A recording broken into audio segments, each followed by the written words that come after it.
Welcome. I am your host, Trinette Collier Green, and this is Woman on Fire TV, where we sit back, relax, chat about building healthy relationships between self, family, friends, community, and most importantly, with God. And today I have a very special woman, an awesome woman of God. And please help me welcome Carmika LeLand. How are you? I am doing well. I'm doing well. Thank Looking you so much fabulous. Thank you Looking so fabulous. Much. Thank you. Thank you. Well, I'm so glad that you're here today. Let's jump right in because you have an awesome testimony, and this is what the show is about. Yes. We're going to talk. Let's talk. So let's jump right in. Who are you? Who is Carmika? Okay. So my name is Carmika LeLand. Carmika is a mentor, a minister, a up-and-coming author, yes, a host of a brand new gathering that we're doing for women, per se, called Let It Go. Okay. Yes, ma'am. Okay, letting it go. Yeah. So tell us, go back, let's start back, because usually our testimonies and our trials and tribulations start from our childhood. Sure. Or something, the trauma or whatnot, people don't really understand that. Sure. So take us back into that time that led up into all of this. To all of this. Well, I'm an only child. Okay. And wait a minute, are you a spoiled only child? I'm not spoiled. That's what I really am not. But I am an only child, and I was raised in the home with my great-grandmother. Okay. So I've always been a little bit older, had a little bit more wisdom. Old folk called it a little bit more grown. Right. Than you should have been. Right. So that's my, my background. Okay. My mother and her siblings lived in the home. My grandmother had a nervous breakdown, and so she came back home to her mother to help raise her children. And so I was like the youngest sibling, if you would, although I was the grandchild in the home. And so, just growing up, my mother always kept me in church. I was always... pastors always took me in for some reason, and I never knew the significance of that until I was older. Pastors always took me in, so I grew and was nurtured in the church.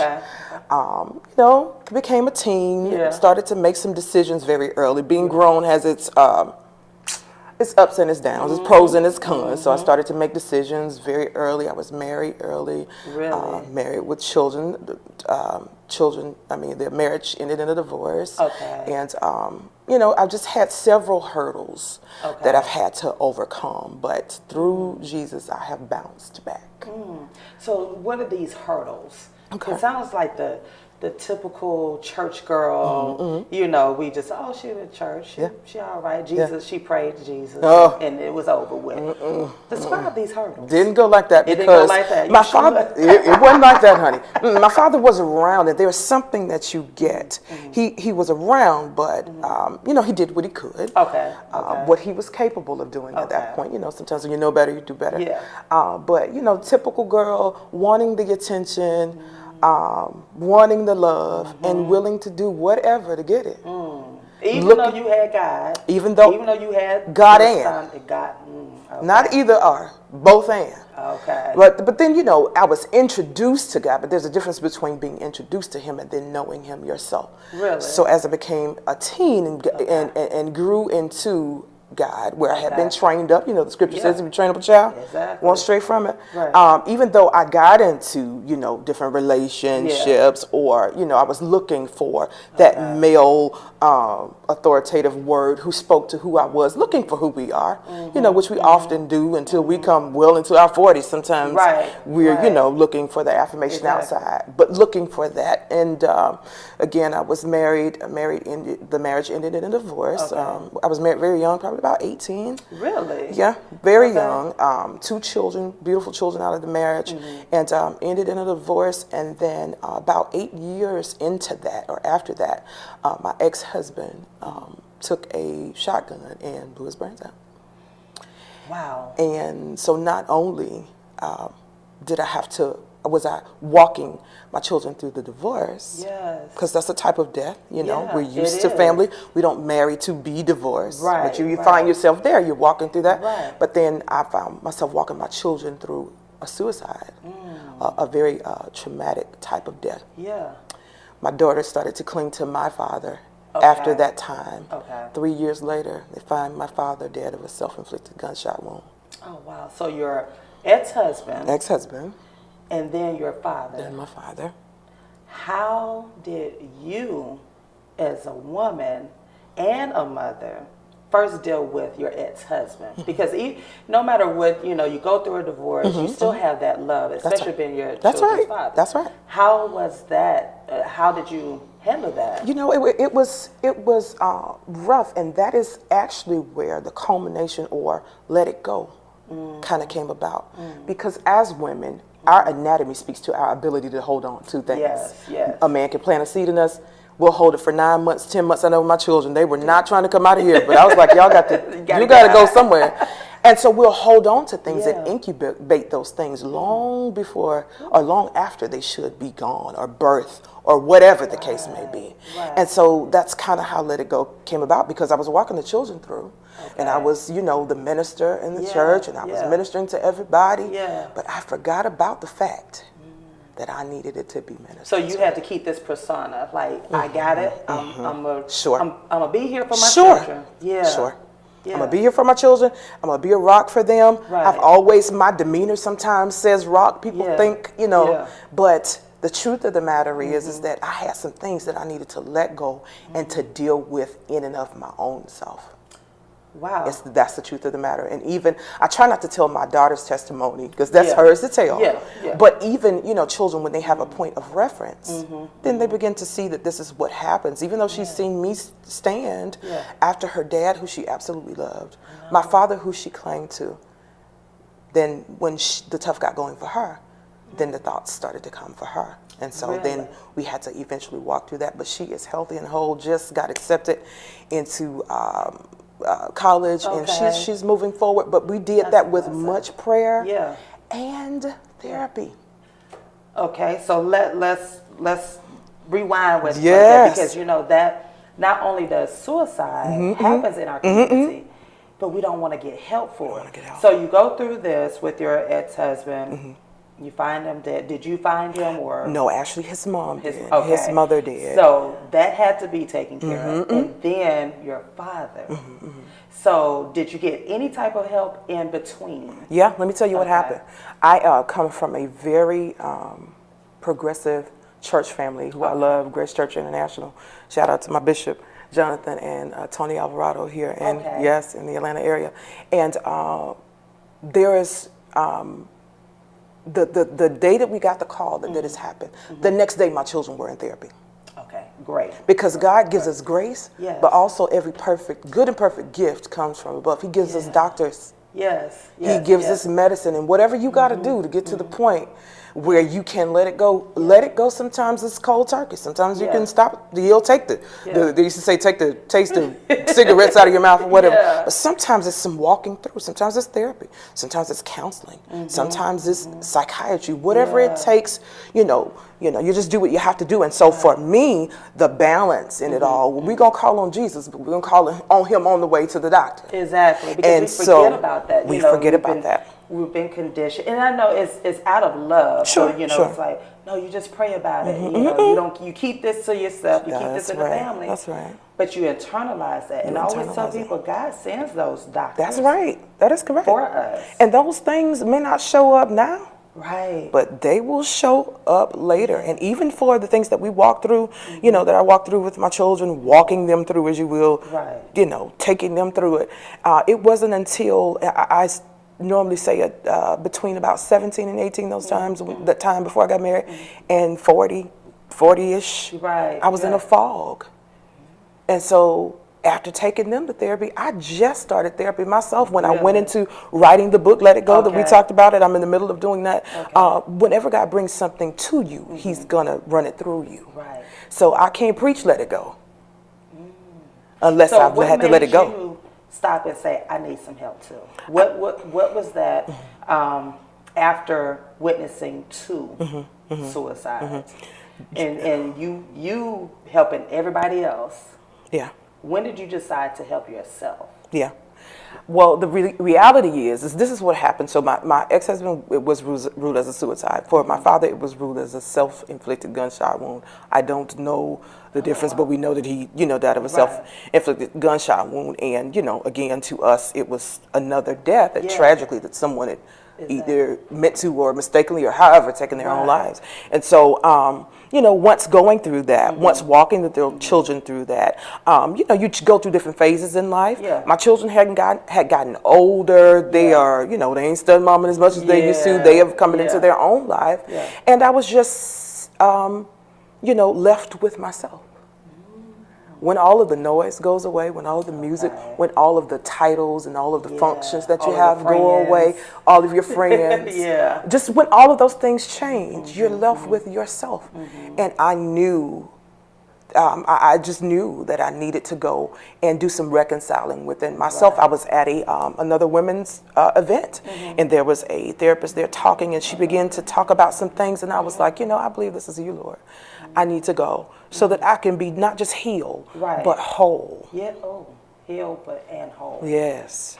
Wow. Because there's a difference. You can be healed and not be able to tell your story.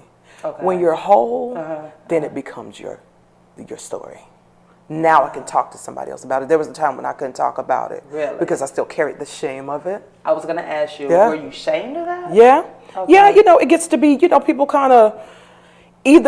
people kind of identify, like the woman in the Bible, the woman with the issue of blood. We don't know her name till today. We don't. We just know that she was a woman with an issue. Right. You know what I mean? And so people identify you with that, and then sometimes you impose that upon yourself. We think this is what people are thinking about me. And that's where the therapy comes in, because you got to get free, not only for the things that happen to you, but the things that happen inside of you. And in your mind, and your thoughts, when you're left alone with those thoughts. So did you ever think about if there was an issue of mental illness? Or yes, definitely.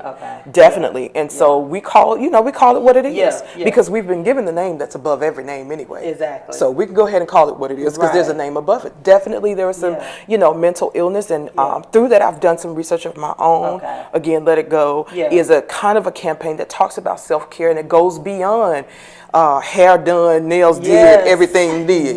You can be cute and crazy. You can be the both of them. And so what's important is the self-care, your thoughts. What are you thinking? Oh my gosh, yes. And so Let It Go speaks to, the things that we hold on to, but how to let go of that. Just this past April was the inaugural event, and I had a panel of women. I had pastors, I had psychiatrists, I had therapists, because whatever you have to do the work, that may look like a conglomerate of different things, but whatever you have to do the work, I don't think it's just on your knees in prayer. Get up and go see about yourself. Go get your hair did. Right.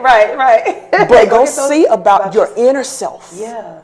And that was a lesson I had to learn in the past 2 years for myself. Because I love keeping my nails and hair done. Yeah. Not too much on the shoes and clothes, but this going to be done. This is going to be beat, but I was torn up inside. Yeah. And I'm walking around with a smile. That's how we do. Because again, I'm a black woman. I'm a woman. I got it. I'm in church. I got it. Yeah. But I'm sitting on that pew and them chairs, and I am dying inside. I know what it's like.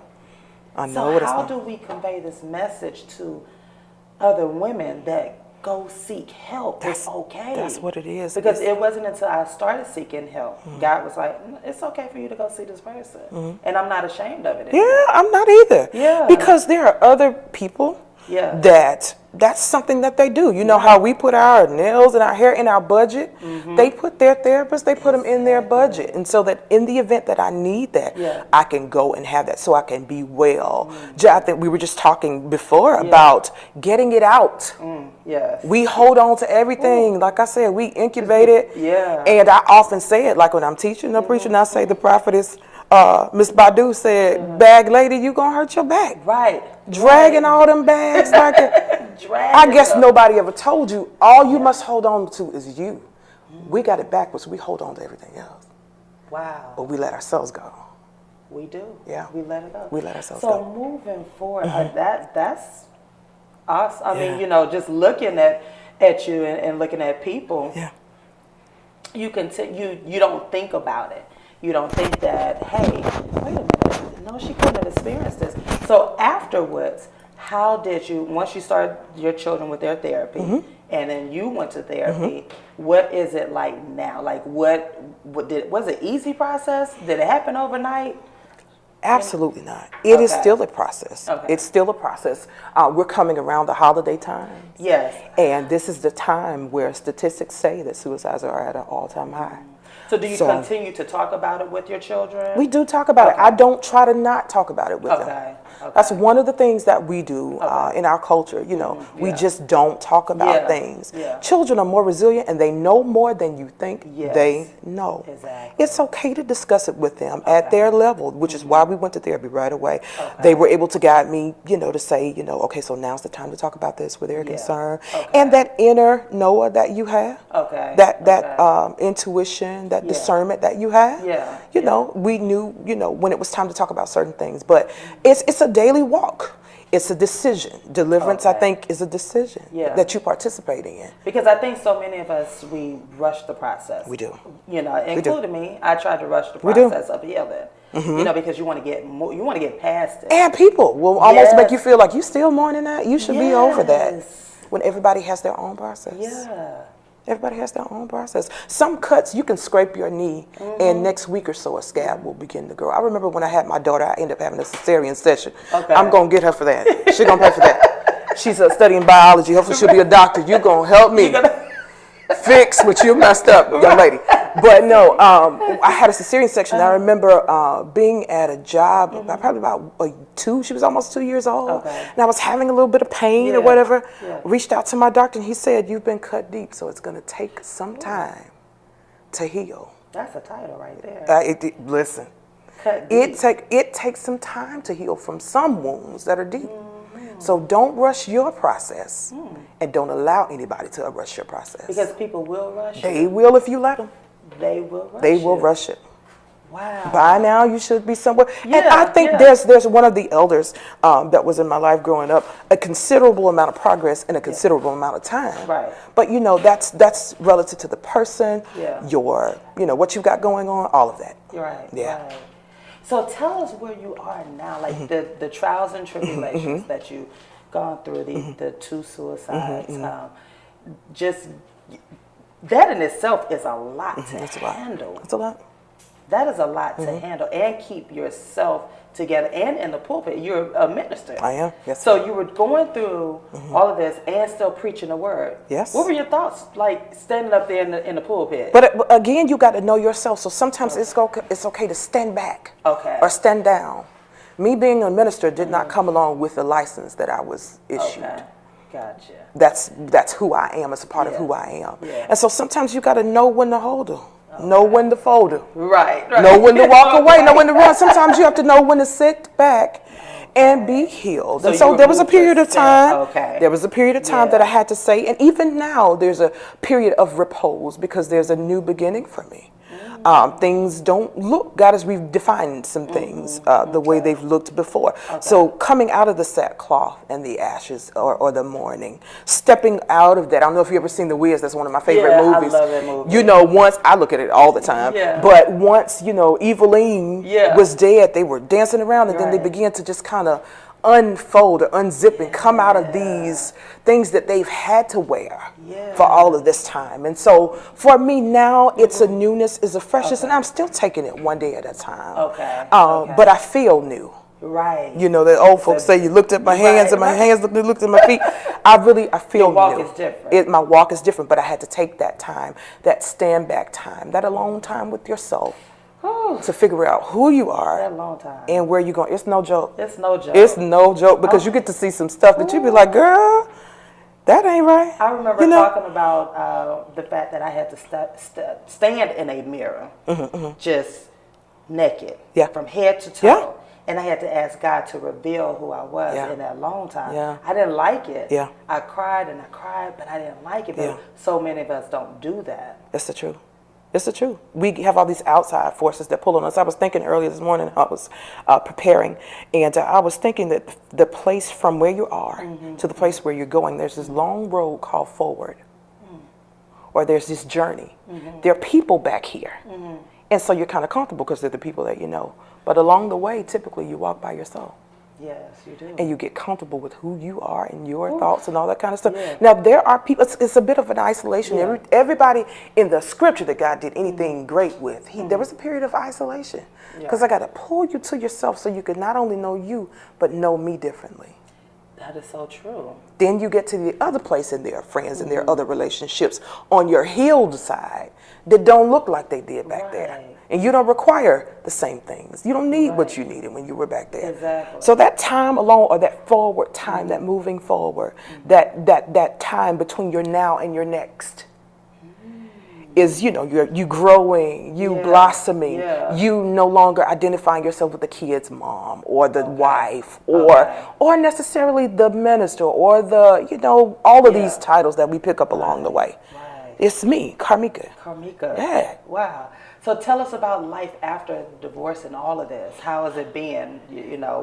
What's going on now with the newness? Okay. So life after divorce. Let's see. I was divorced maybe about 25 or so. I was married young. Right. So you feel like you've been in this thing. I feel like I'm old or something, but I'm still young and single. Praise the Lord. You desire to be with someone, but you don't want to bring anybody else into your madness. You're becoming.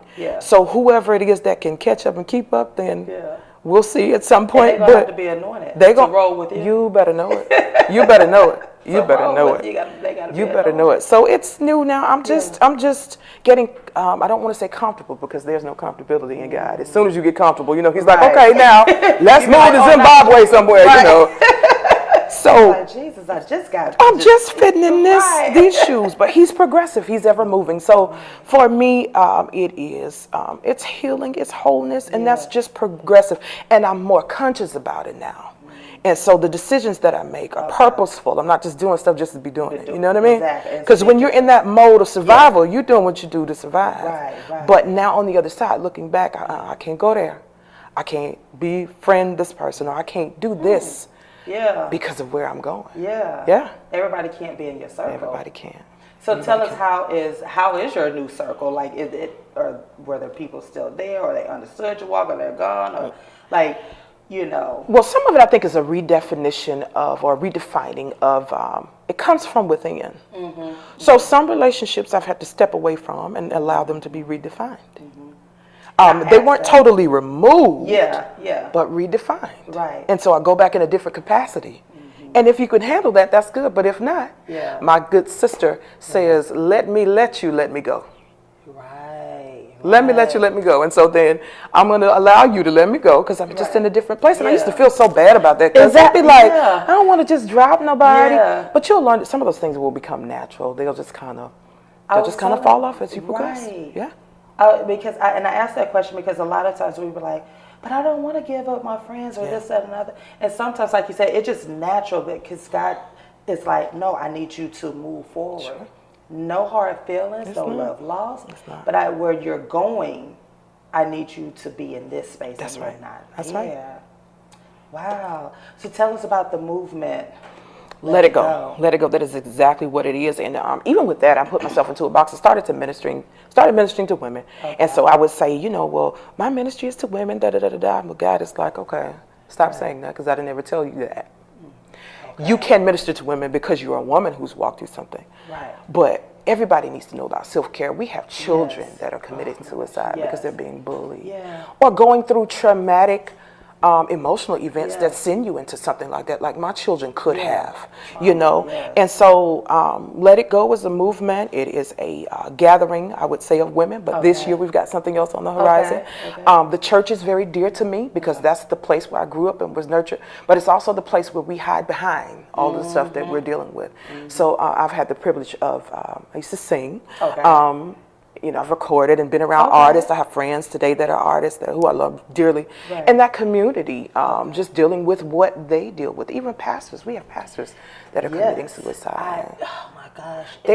They are. We just saw a pastor in Northern California, I believe it was, who did a series on depression and anxiety, and a few weeks later they found him dead. Yes, I saw that. So it's a real deal. We can play all we want to, but we need to come inside and have some real conversations about what's going on so that we can be, our best us. So that's what Let It Go is. It's a movement. It's an awakening about moving from your now to your next. It's total self-care, mentally health, spiritually, emotionally. Right. That's what it is. And we're gearing up next year, April 12th and 13th, 2019. Wow, that's powerful because it is so needed, especially in the Christian community. Especially. We forget it. We forget because we just pray about it. And that's awesome. Mm-hmm. We do pray about it, but God also wants us to pray to lead us to get help. Yeah. Because we can't do it by ourselves. That's right. And we minister to so much and minister through so much, we forget that we ourselves need ministry. You know what I mean? Because it takes a lot. It does. It does. I'm not a minister, but all of my friends are. Y'all work. It takes a lot. It's front line because sometimes you have to put your tissue down and wipe your snot and take the call and minister to somebody else who gets a breakthrough and you still waiting on yours. And you still waiting on. Right. And you like, Jesus. You better know you called to it. That's for sure. Wow. Better know you're called to it. So yes, that's what Let It Go is. It's a movement.